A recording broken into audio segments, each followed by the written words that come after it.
Machiegni Eotitmach TV. Maneno wafanyikazi wa serikali, watu ya polisi, wale wanaona maneno haiendi sawa sawa.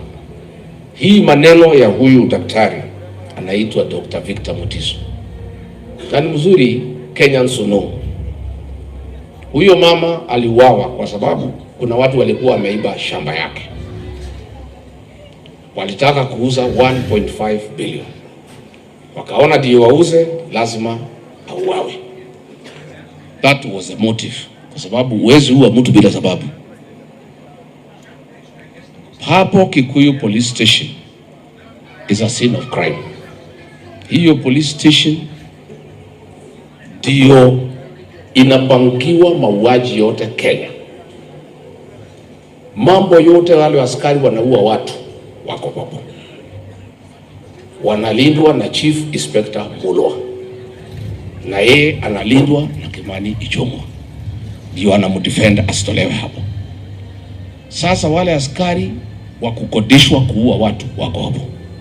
Sasa Kenya imefika pahali ukitaka kuua mtu, mmekosana kibiashara ama bibi na bwana mmekosana, unataka kuua, unaenda hapo unalipa polisi.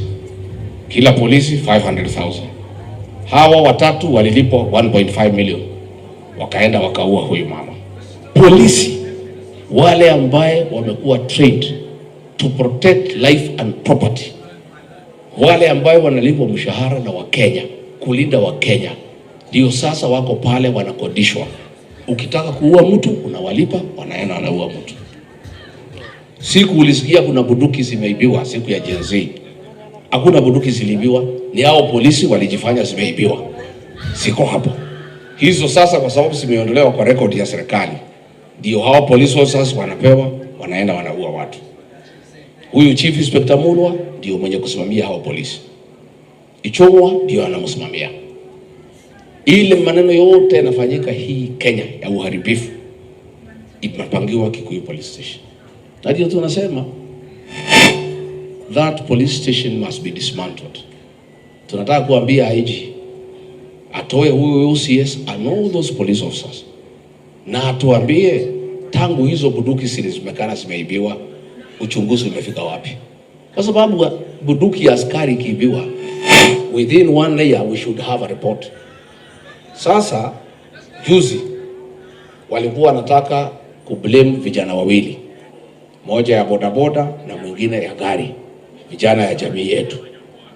Wale ambayo waliua watu ni watu ya Murkomen, watu ya kwao, police officers.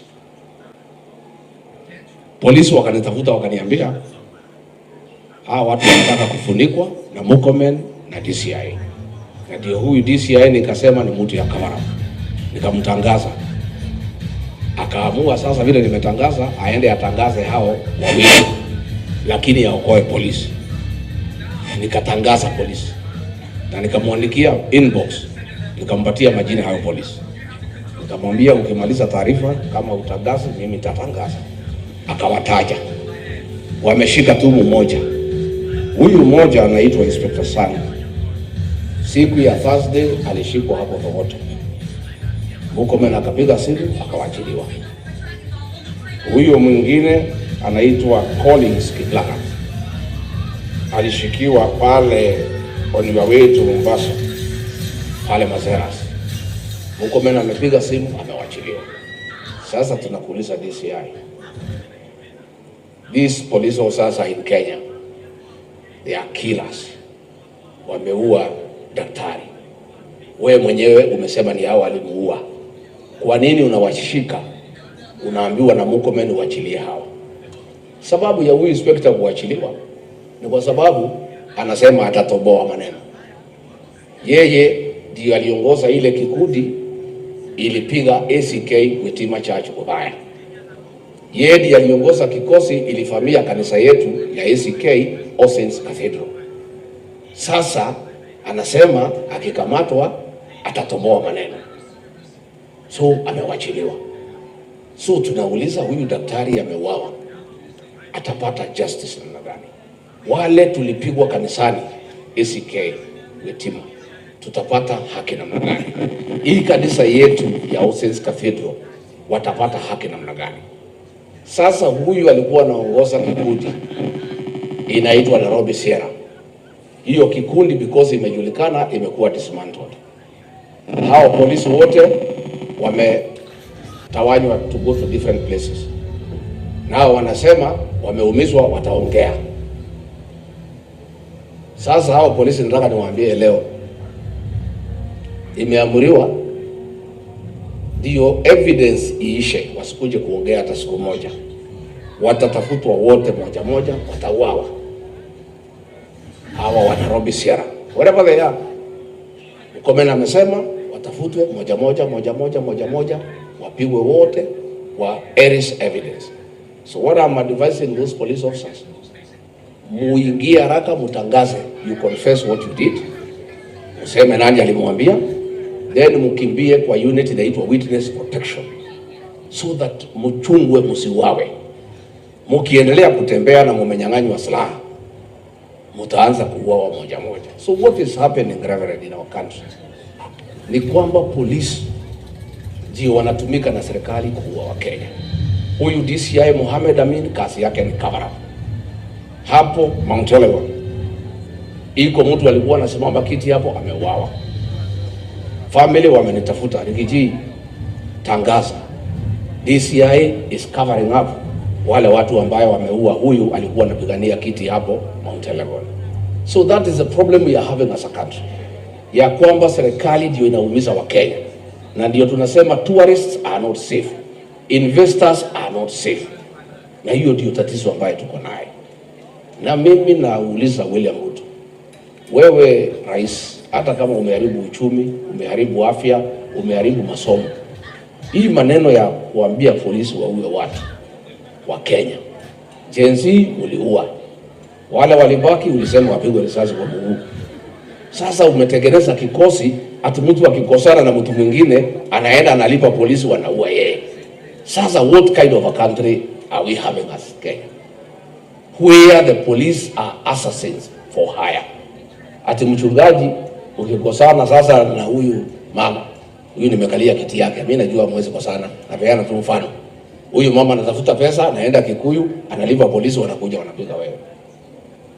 Iko Reverend wa PCA anaitwa Dumia pale Nakuru, ameuawa na hao polisi. Iko yule Rachel Wandeto, yule alipigwa acid, ameuawa na hiyo polisi. So we are having police that are killing people in the country. DCI Mohamed Amin kazi yako ni cover up. Siku nimemtangaza anajaribu kuambia Wakenya, hata hiyo watu waliongea na simu na Rigiji, anafikiria Wakenya ni wajinga. Sasa Rigiji ataongea na hao watu na Eddie anatangaza ile watu wameua watu. So tunauliza wewe William Ruto, tafadhali, hii maneno ya kutumia polisi kuua watu, hii maneno ya cover up by DCI must come to an end. And we are asking the international community to intervene, because this country is not safe for anybody. Even the ambassadors and their staff who are here, they are not safe. These are killers on the run. Sasa kama how two police officers wameshikwa, wamewachiliwa. These are dangerous people. They are assassins. They have killed people and they continue to kill others. So ndio tunaambia watalii, ngojeni kidogo. Investors, ngojeni kidogo. Iko shida katika nchi yetu. Mimi ndio nimalize niongee kidogo tu ya nyumbani. Moja tu ya nyumbani. Niseme nimeona huyu Kindiki akisema, sina shida na Rigiji ndugu yangu. Siku alikuwa ofisi nilimheshimu. Tulikosana tu alipotoka.